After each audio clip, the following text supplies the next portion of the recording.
A great and beautiful evening to each and every one of you. Welcome to our online midweek service and prayer here at Christ Redeemer International Ministries. I am Pastora Ingrid Valdez, and it is a wonderful blessing to be able to once again share the Word of God to each and every one of you. Let us all pray. Holy Spirit of the living God, we welcome your very presence in the midst of each and every one of us. Lord, we are here for you. We came here for you. It is for no other reason that we are joining, oh Lord God, this online midweek service and prayer tonight because we understood that everything that we do is all because of you and you alone. The very desires and longings of our hearts is to continually glorify your holy name, to praise and worship you in spirit and in truth, and to declare and proclaim that there is no one like you upon our lives. Cleanse us and forgive us from all of our sins and our unrighteousness. We ask and we pray that nothing will be a hindrance for the mighty, awesome, powerful move of your Holy Spirit in us and through us. Ahead of time, we claim the success and victory of tonight, all for your glory and all for your honor alone. In Jesus' name we pray. Amen and amen. Praise the Lord. So as we continue in our theme for the months of July, August, and September, in our theme in the net breaking anointing, amen. The title of the message that I will be sharing to each and every one of you is the power of unity. Because for you and I, amen, to continually take good care of this anointing that comes from God, and to continually take good care of the net breaking harvest of the multitudes that God will continually entrust to each and every one of us, it is very, very important that we grow continuously, amen, in unity and in harmony, all for His glory and all for His honor alone. You see, revival, renewal, great and mighty awakening is the move, power, and act of God. As the people of God, we need to prepare ourselves for what God wants to do in our midst.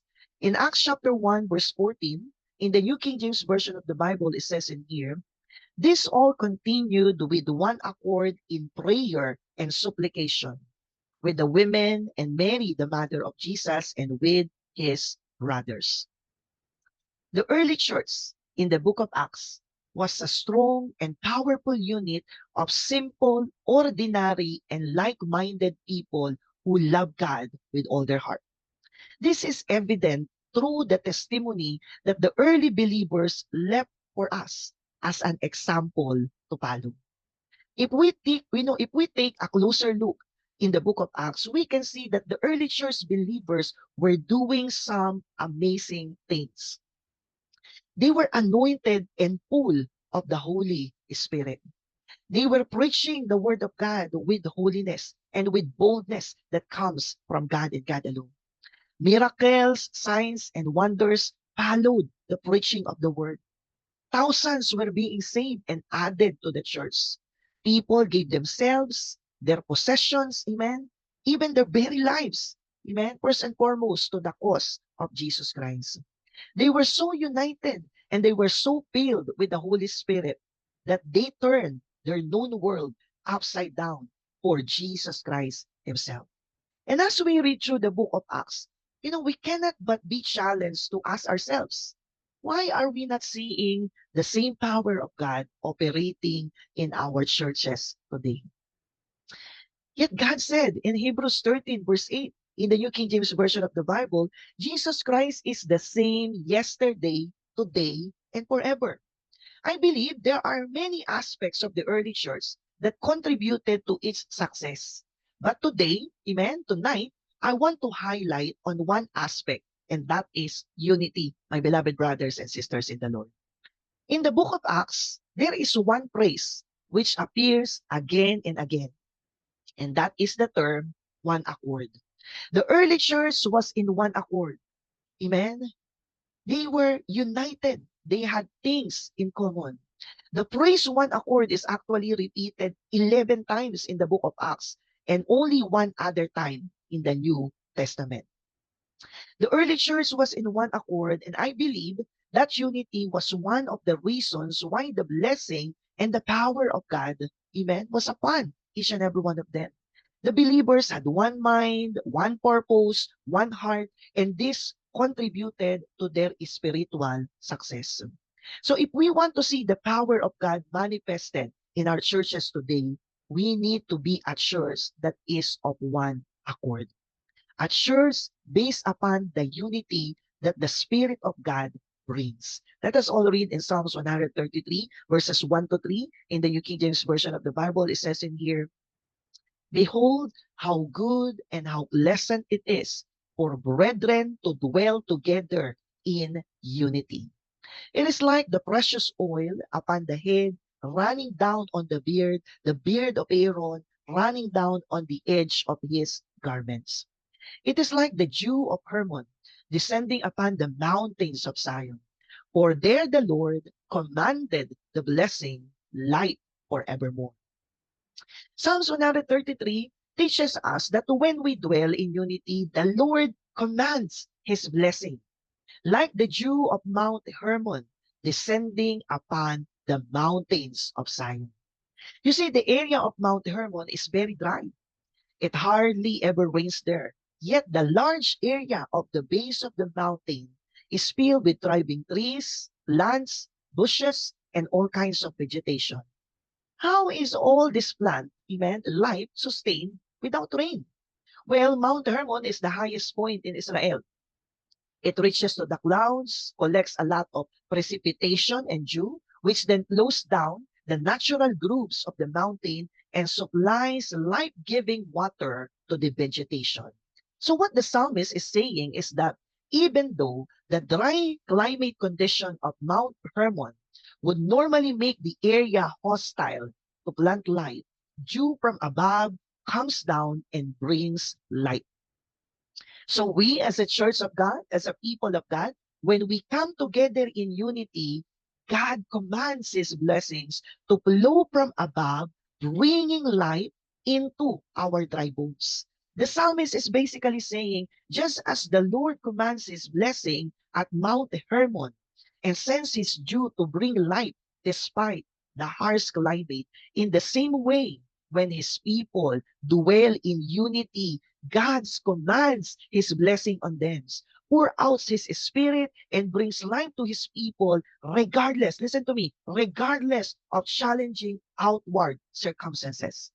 The early church was a united church. It was a church in one accord.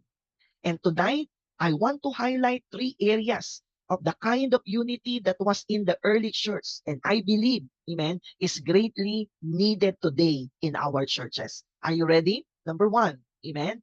Amen. They were united in prayer. Acts 1:14, once again, this all continued with one accord in prayer and supplication with the women and Mary, the mother of Jesus, and with his brothers.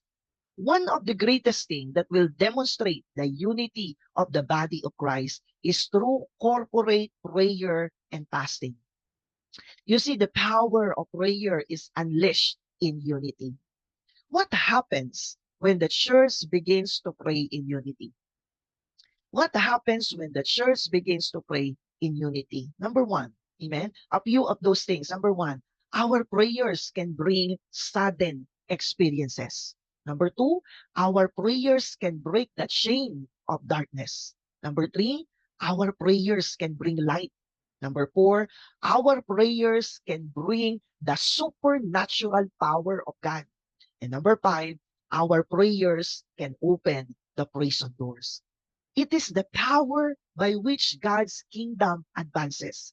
It demonstrates our corporate union as the body of Christ. Actually, it has been God's way of bringing about revivals. On the surface, church is what we do. Our gathering is an effort to engage with God and His people. Fire, on the other hand, is what God does. It is the initiative of the invisible God to demonstrate His supernatural power in tangible ways that we can all understand. Answers to prayers, physical healings, saved marriages, deliverance from evil strongholds, amen, dramatic conversions, and changed lives are all examples of this fire, my beloved brothers and sisters in the Lord. Fire is the manifest presence of God upon the midst of His people. Church on fire is what happens when what we do And what God does is lump together. Amen? That is what we call alignment. It is church the way God intended, where we become even more conscious of His presence among us than we are conscious of those with whom we are together. The first miracle of the ascended Christ was gathering His disciples into the upper room. The second miracle was pouring out of the Holy Spirit into the upper room gathering on the day of Pentecost. The third miracle of the ascended Christ was to win 3,000 Jews to faith in Christ just in 1 hour. We need to realize that without the first miracle, there will be no second, there will be no third miracle. The first miracle in the early church is the first miracle God wants to perform in our churches. The 3 years of Jesus' systematic discipleship resulted in gathering 120 believers in the upper room for a God encountering prayer meeting. He gathered his followers into the upper room so that he might, pour out his Holy Spirit unto each and every one of them, and then thrust them forth as empowered workers from that upper room to advance his kingdom and fulfill his mission throughout the world. Building the upper room is the first step in the strategic plan of Jesus Christ method. Without this pre-Pentecost prayer meeting gathering, there would have not been Pentecost power.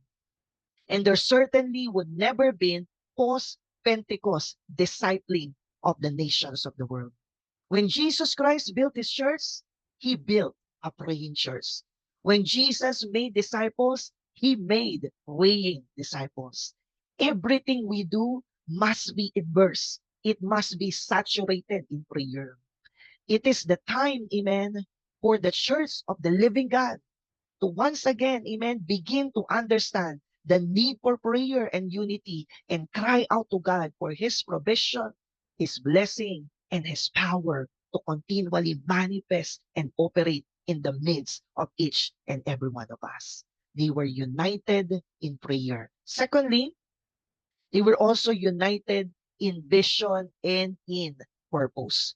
Acts chapter 2, verse 1, it says in here, when the day of Pentecost had fully come, they were all with one accord in one place. Acts 2:42, and they continued steadfastly in the apostles' doctrine and fellowship, in the breaking of bread, and in prayers. Let us also read in Acts 2:46 to 47. So continuing daily with one accord in the temple and breaking bread from house to house, they ate their food with gladness and simplicity of heart, praising God and having favor with all the people. And the Lord added to the church daily those who were being saved. Hallelujah. Here was a group of people who were different in many ways. But now we find them in one accord, united in purpose to see the fulfillment of the promises of God to them. The people were united in purpose. You see, the churches today needs to be united in vision, purpose, and direction more than ever before. Because the moment we lose sight of the purpose that God has for His church, we will begin to turn on to each other. The local church is vital for our Christian lives because it is, first and foremost, where we learn the foundational truths of the Word of God. Amen. Secondly, it is a place where we learn character, stability, and faithfulness. The Church of God is also a place wherein we discover our giftings, our talents. It is also a place where we discover the unique anointing on our lives. It is also a place where relationships are established that sharpens each and every one of us. It is a place where we learn to respect and honor the God-called leadership that He had, graciously placed within our lives. It is a place where we learn to submit to authority. It is a place where our faith in God is matured, where we learn to seek God, where we learn to appreciate our country and honor our blood. It is a place wherein we witness the power of God, a place where we learn the power of forgiveness, where we raise our children and train them in the things of God. It is the place we call the house of God. So again, as a review for tonight, what is our purpose? Our purpose is to love God and love people. We can see that in Matthew 22:37 to 39. Our mission, to win souls and make disciples that will make disciples. Our vision, to become a strategic disciple-making church. Amen? A 4XD, Acts DNA kind of church. In Proverbs chapter 29, verse 18, in the Message translation of the Bible, it says in here, if people can see what God is doing, they stumble all over themselves. But when they attend, listen to this, to what He reveals, they are most blessed. Hallelujah. When we reach the lost at any cost, amen, we are to reach them, amen, with the gospel of Jesus Christ. Because it is only Him, amen, who had saved each and every one of us. It is only Him, amen, that is truly the blessed hope of all the nations of the world. So let me say this. The moment the church loses sight of the vision and purpose that God has given, the moment that the church loses sight of the kingdom values, the vision will begin to creep in into the church. Again, the early church was united in prayer. They were united in vision and purpose. Amen. They were all heading into the same direction. So the third aspect is that the early church, amen, was united in faith. Amen. The early church was united in faith. Acts 5:12, it says in here, and through the hands of the apostles, many signs and wonders were done among the people. They were all with one accord in Solomon's porch. So if you read this passage, my beloved brothers and sisters, we can greatly see that the unity, amen, contributed to many being added to the church, and many were being healed and set free by the power of the Holy Spirit. You see, when there is unity in the body of Christ, there is an environment created for faith to be released. I'll repeat that. When there is unity in the body of Christ, there is an environment created for faith to be released. In John 17:21, it says in here, I pray that they will all be one, just as you and I are one, as you are in me, Father, and I am in you. And may they be in us, so that the world will believe you sent me. In other words, Jesus Christ prayed that they might be one. Why? So that the world may see the unity within the church and know and believe that God has sent Jesus Christ to be the head of the church. Listen to me. When there is a church in unity, when there is a church in one accord, when there is a church that stands united in faith, many will be saved, and many miracles, signs, and wonders will be performed in the name of Jesus Christ. Signs and wonders will follow the preaching of the Word of God. Again, there is power in unity, my beloved brothers and sisters in the Lord. The early church demonstrated this as they remained in one accord. The enemy knows this, that there is power in unity. That's why he is the master of division. His job is to steal, to kill, and to destroy.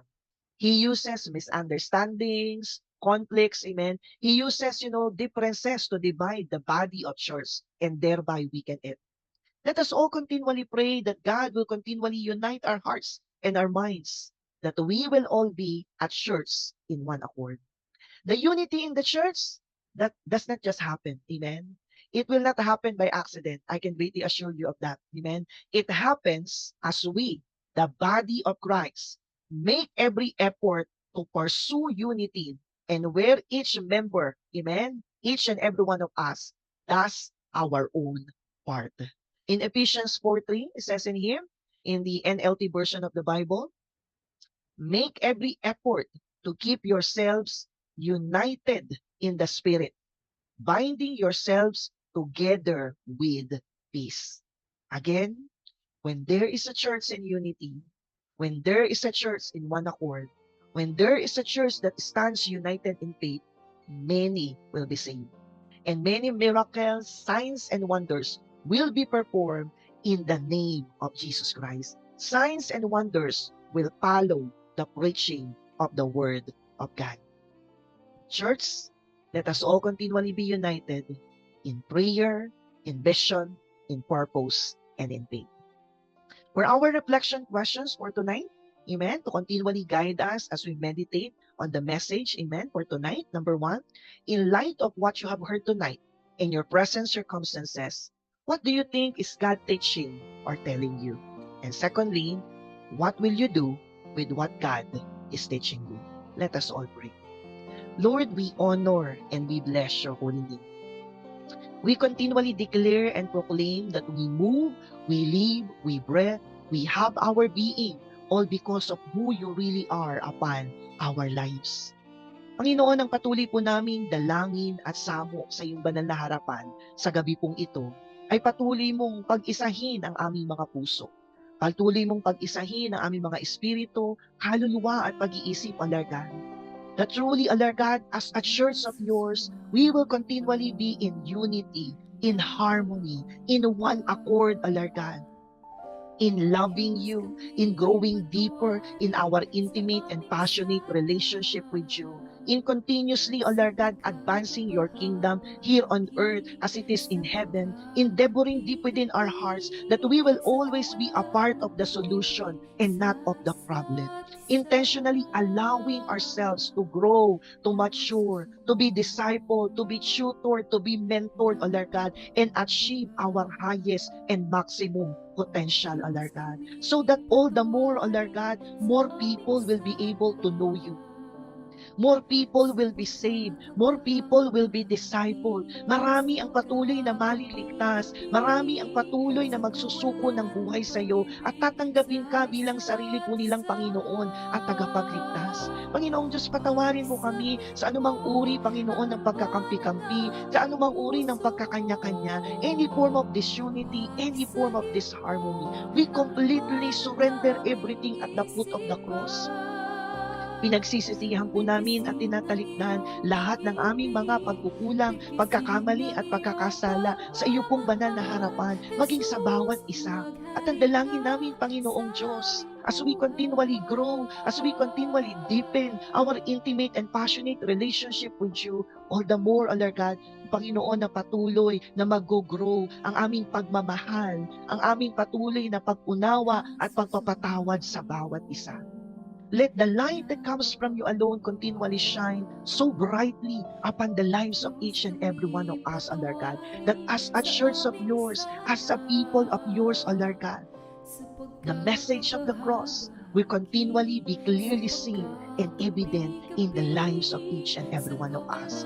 Let the net-breaking anointing continually overflow, O Lord God, upon the lives of your people, O Lord God, upon your church, upon your body, O Lord God, that we will be able, O Lord God, to bring in, to gather the harvest, consolidate the harvest, and disciple the harvest, O Lord God, that we will be a church of yours that can be entrusted with more, O Lord God, because you can continually see in us and through us, O Lord God, kung papaano kami ay patuloy na nagmamahal sa iyo, sumusunod sa iyo, naglilingkod sa iyo ng may pagkakaisa at patuloy na pagmamahal sa bawat isa. Holy Spirit of the living God, apart from you, we are incapable to do the same. Let your grace and mercies continually abound upon our lives. We thank you and we praise you. Thank you for your most awesome presence in the midst of each and every one of us tonight. Lord, once again, we give you the highest praises, the glory, the adoration, and the thanksgiving. In Jesus' name we pray. Amen and amen. Let us all give God the highest praises, the glory, the adoration, and the thanksgiving that rightfully belongs only to Him and to Him alone. Praise the Lord. Best regards po to each and every one of you. God bless us all.